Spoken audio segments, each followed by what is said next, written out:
means Squinzos. It means the hunter. I've always worked on things around the world, and my God has blessed me with blessings that bring the truth out in life and just about everybody. I'm so proud to be a man who can stand here and say, honestly, that I've brought out the character of God in my life, the great creator. I know I was puzzled through my whole life by a number of things.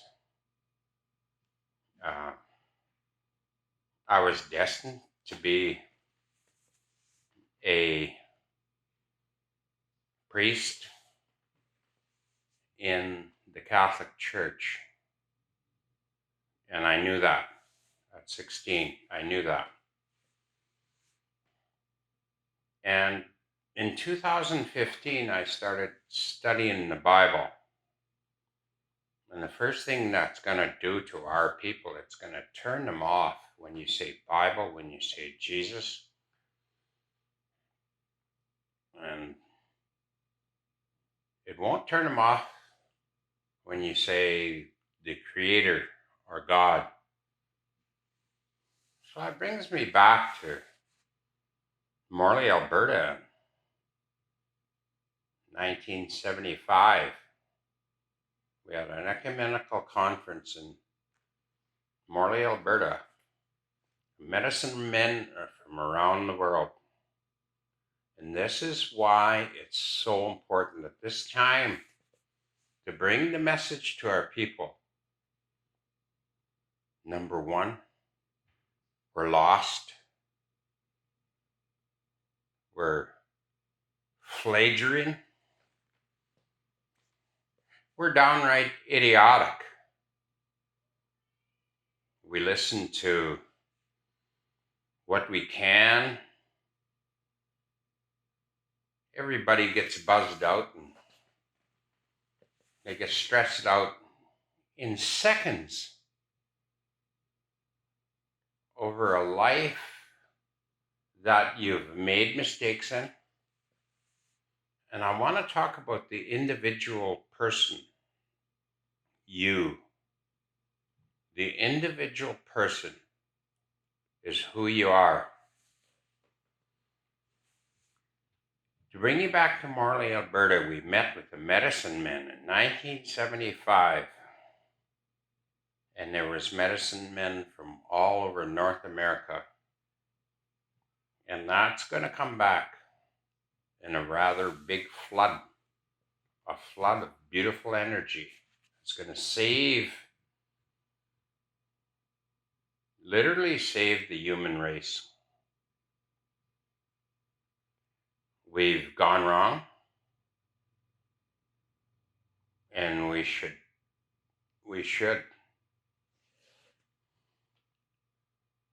say to ourselves that we've gone wrong. You don't do that. The medicine men at that time, we were looking at Small Boys Camp out in Alberta. We were looking at Ernest Statusis in Saskatchewan. We were looking at Wilfred Pelche out in Ontario. We were looking at Detroit, Michigan, coming from the United States. My hair right now is standing on my back.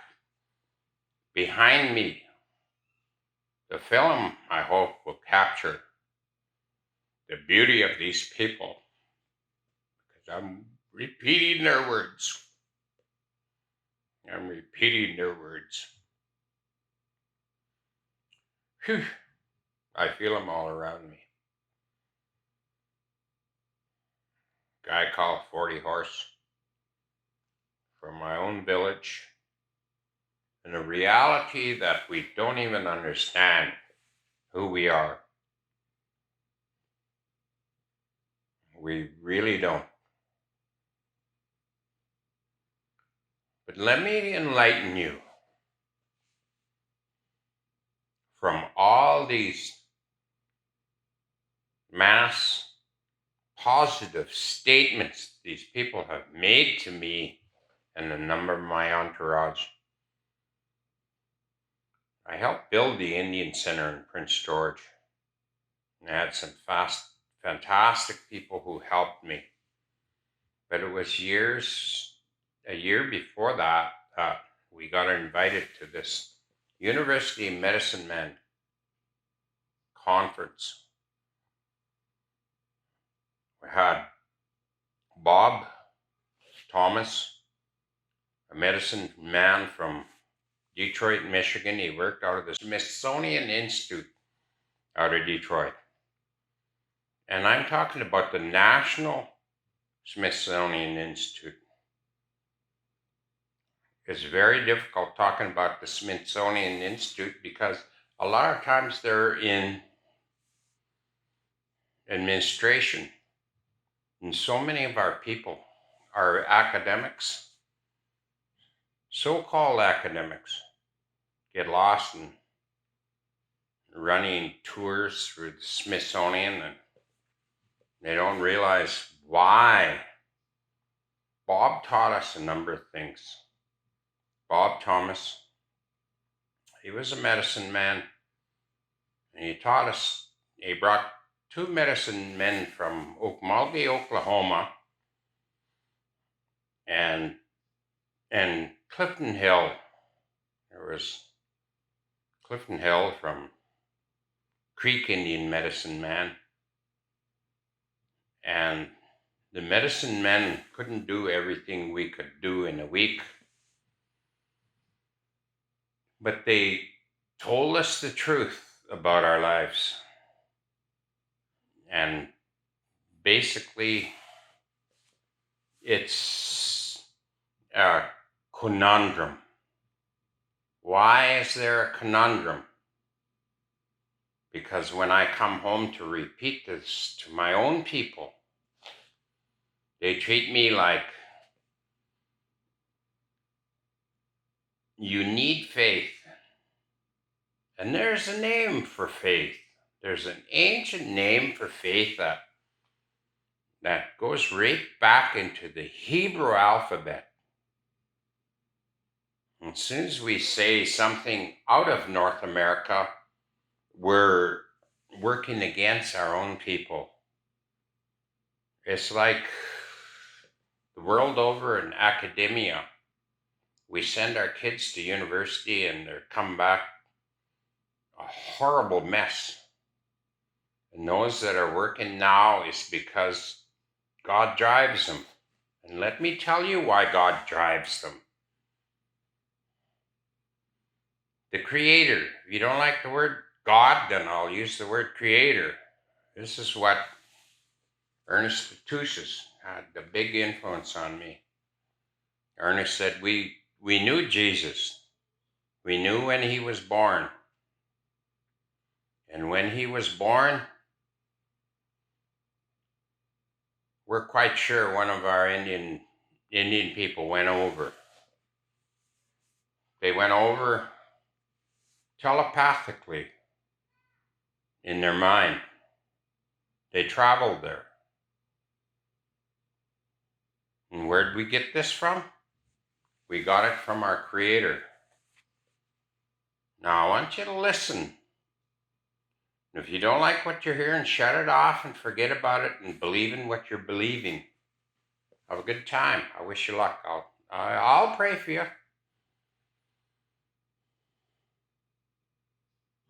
Wish you luck. There's God's here now. He just dimmed the lights. Okay, what I got to tell you is about our own people. If you're not convinced about God the Father, and that's important to me. It's also important that there's moments of silence so you can capture your own thoughts. I don't have every answer. It's because you yourself have the answer. It's an individual world. Okay, let me talk to you about who I am. I'm a Gitxsan and I'm a Wet'suwet'en. In our native medicine, we know that the Atan, T'(E)N, relates us to the whole of the island of North America. And how do you prove that scientifically? You check our ancient language against the Navajo people. It's important. 1965, I heard, oh my God, the Navajo came to Hagwilget and they visited our village in Hagwilget, which is actually a Gitxsan village. And they visited our village, which was, I don't know how you call it, multicultural, call it anything. But our university pleasure started in our academia started from Hagwilget. And via lots of tribes, the Haida, all up and down the coast from Alaska all the way down into New Mexico. And we reached the Navajo and they said, how come our people understand everything you're saying in your ancient Navajo? Because there's two cultures. There's not two cultures, there's two languages. An ancient Atan and a modern Atan, and then a lost, which is who we are, sort of. Let me pick you up. I'll pick your souls up. I'll pick your spirits up. We're told we're two people. We belong to two distinct individuals. I don't want to make a mistake, but if I make a mistake, then talk to one of your elders. And if he's lost, then study like I did. Years ago, we were in the heavens, and we understood. Our Gitxsan people, we say, when you do a good life, you do a good life, you write a good book. Write a good book. Now, I'm going to relate that to the Bible. The Bible says in heaven, we have a book that opens. And that book talks about an individual, and that's you. And your book is already written in heaven, and your destiny and your purpose in life. It's not like years ago in 68, you go through hippies who go hitchhiking to Europe just to find themselves, to find their purpose. And the truth is, it's already written in destiny. That's the truth. And so much of this life here on this planet Earth is about how we develop. And when we develop as individuals. And in building that individuality, we lose one thing. There's you as a human. That's you. And then your spirit. Your spirit is never fed. Because you don't know how to pray to the Creator who put you on the earth to make you a purpose. And this is our Gitxsan culture, and it also filters into the Whut'en, and that filters into the Navajo, and that might be vice versa, because we always use the best from God. And we believed in our Creator.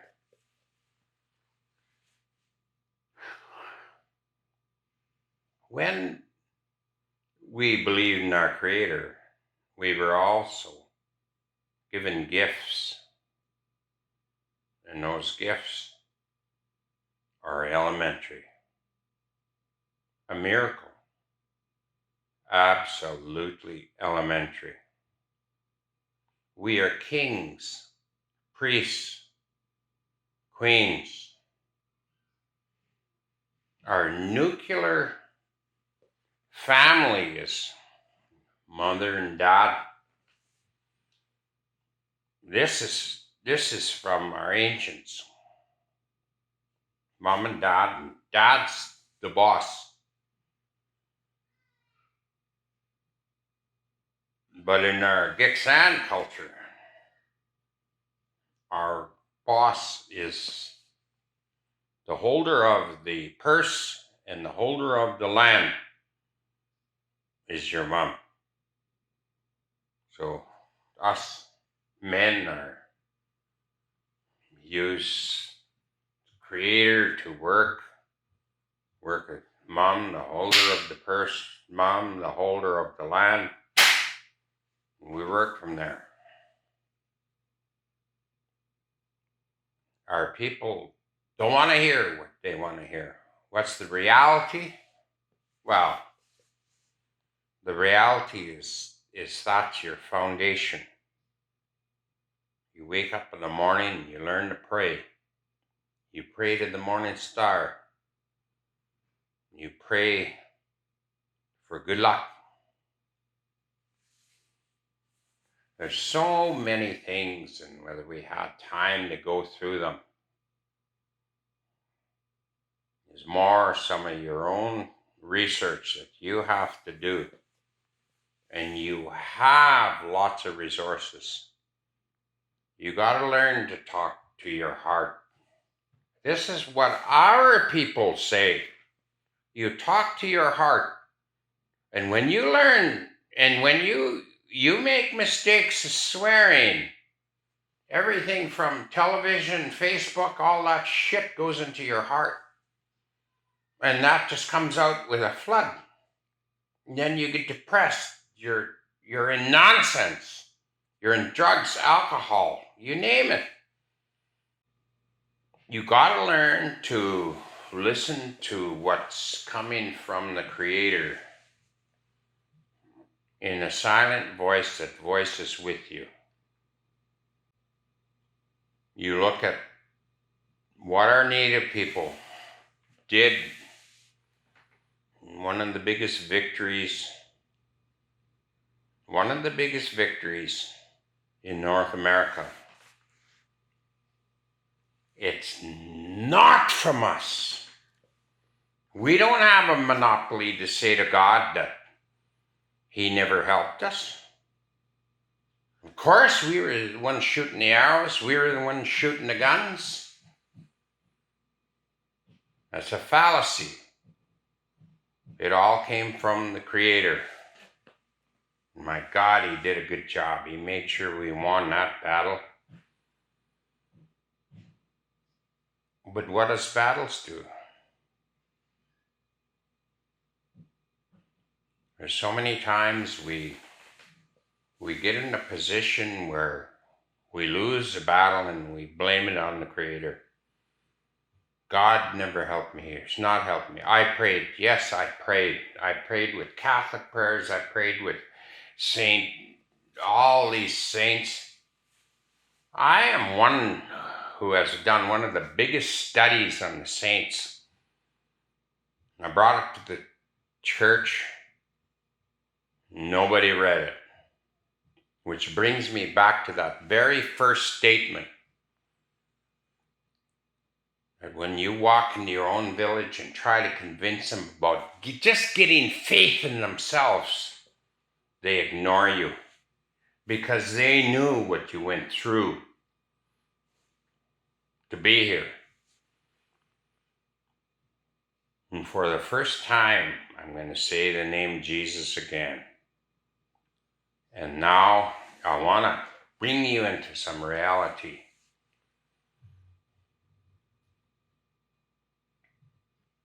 We can go with our native culture and our native language and everything, because there's a dialogue that we need between us and the Father.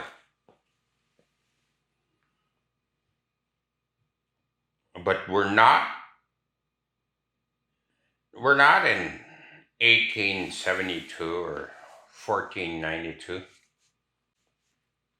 The other day, 2 days ago, I came across a statement by one of our chiefs.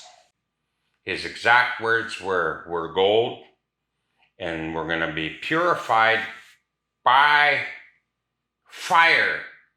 This is ancient Gitxsan. To become pure by fire.